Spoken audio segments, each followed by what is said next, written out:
So Russell Gilbrook, how's everything going in the land of Uriah Heep these days? Keeping busy?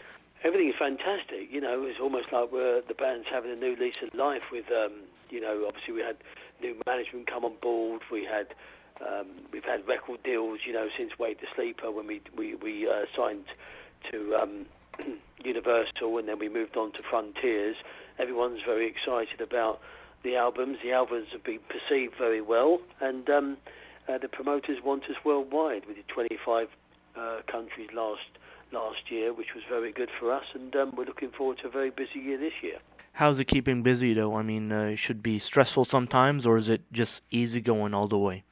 Well, I mean, the life of a touring band is good and bad. It's not much fun on 30 hours touring overnight on a tour bus and waiting in airports for 8 hours and stuff like that. A lot of time wasting going on. But if the gigs weren't so fantastic and the people to see their faces of excitement, enjoyment, playing Uriah Heep music that they enjoy so much, that makes it all worthwhile to do. And as musicians, with the fire in us, we're born to perform for people. So that as well helps the job become much easier. Must be a good feeling also to be in a legendary group like Uriah Heep. So much great albums that's been produced throughout the years. Exactly. I mean, the thing is, when rock and roll kick-started off, Uriah Heep were one of the first bands to lay the foundations for all the rock music that has gone after. So to be a part of such a legendary band in those beginnings with Deep Purple and Black Sabbath, the bands like that, it's absolutely fantastic to be amongst bands that started the whole classic rock thing off. So yeah, it's fantastic. Now, when let's say you record, like say Into the Wild with Uriah Heep, how's the recording process? Was it legendary in its own way? Well, I mean, the good thing is we had Mike Paxman in, who is a very good producer, and he believes in the old school of producing where, you play as a band, you put down the rhythm tracks as a band to capture that special feel and excitement. And because, luckily for me, when I joined Heap, I play with Trevor and Mick and Phil very well. We don't have any problems playing together as a band, which is why we're so good live. But in the recording, it's even better because we can put down tracks really quickly, really easily.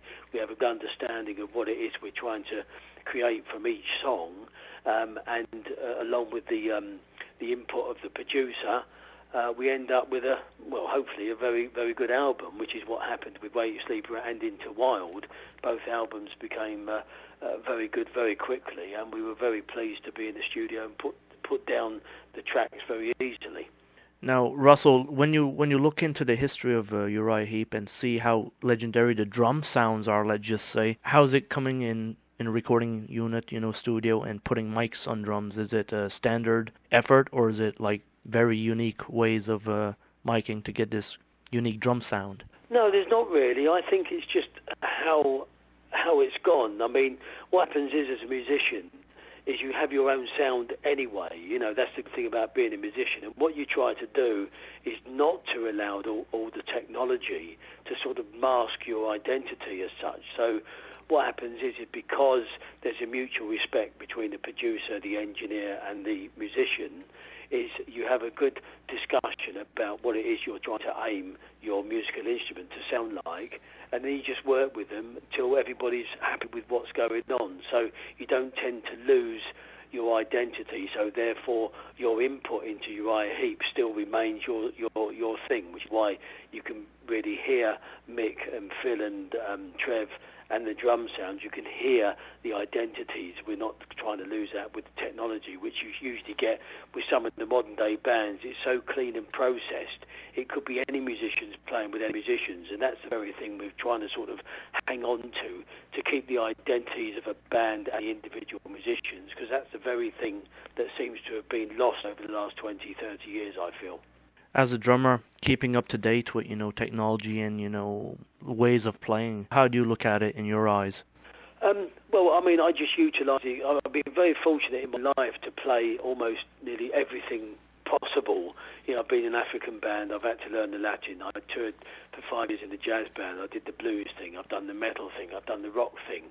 I've done cabarets, I've done shows in London. So with all the experience of so much music and musicians that I've been very fortunate to play with, it has built me a fantastic amount of ingredients to offer into Uriah Heep rather than a bog standard, obvious drum machine type of drum part. So together what can happen is I can influence the songs in my rhythmical way, and also the guys realise that when they're writing songs that they can write something that may be quite a little bit technical or a little bit strange, if you like, because they know that the capabilities I have to offer is very varied. So that makes it a little bit exciting, because you're free to start writing material and not having to restrict what it is you want to do when you're trying to write. Because the good thing about things like with Dream Theatre and that, when you got really proggy, is you have to, obviously they're free to write because the capabilities of musicians are so varied and they're so good that it doesn't matter how you write something that's technical or strange time signature or anything. So with him, since I came in, because they know my background has such a variety to it, it enabled us to perhaps push the boundaries a bit more, and certainly with the next album that we're going to do, we're going to try and push the boundaries even more, because we've done two very good sort of very classic rock and Heep albums that have been perceived very well, but we can't keep on writing the same albums. We need them to keep musically progressing and to become interesting. And what could be the next Uriah Heep influences to be heard on the next album? Well, it's certainly going to have all our influences from all the stuff that we tend to write before and the band have written before I joined. I think it's time to maybe, it's more accepted now with the Dream Theatres and the Porcupine Trees that people like perhaps a little bit more of what we call the musicians' music, and you can get perhaps a little bit more proggy. So I'm hoping on the next album that we can be a little bit more sort of clever, as well as keeping a nice melody going, without being clever for the sake of it. It's just sort of write and express ourselves in a more natural way, and not having to think about being radio friendly too much, because those days have gone, because of, unfortunately, the music business is the way it is. So it doesn't really matter too much if we go too radio friendly or not. So hopefully it will allow us to relax a bit more and just perform how we write, which will be rather nice, to express yourself as freely as possible. Now, Russell, singing backup for a band like Uriah Heep, it must be a lot of work as well to keep everything going so smooth and playing drums at the same time. How's that doing for you?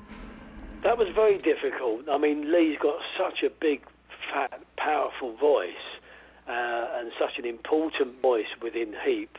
I could never match anything like that. I can sing in tune, I get all the things that are going on, and I enjoy it immensely.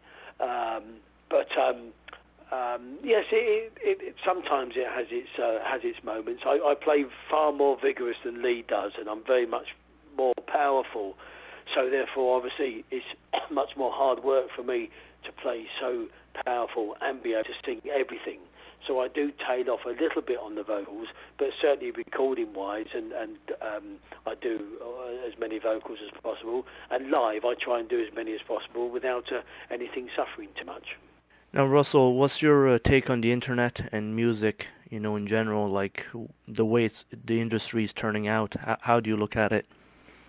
Well, it's a shame that it's gone down such a bad road for such a long time now. The record business, the music business as a whole, should have really put a cap on how free downloading happened, and the internet, where people had the way in which they got their music and everything happened, but they didn't, and it got out of hand, and basically the music business itself has suffered, along with fantastic artists that produce great music. And that's the sad thing about it. The good thing about it is that technology has allowed, the young kids now, that at a tap of a button, they can have everything from the latest Coldplay track to the Beatles, or to Count Basie, or to Mozart even. So, having an iPod or your iPad or whatever it is, or even on your phone, you can from one track to the other have hundreds of years worth of the most amazing music, and it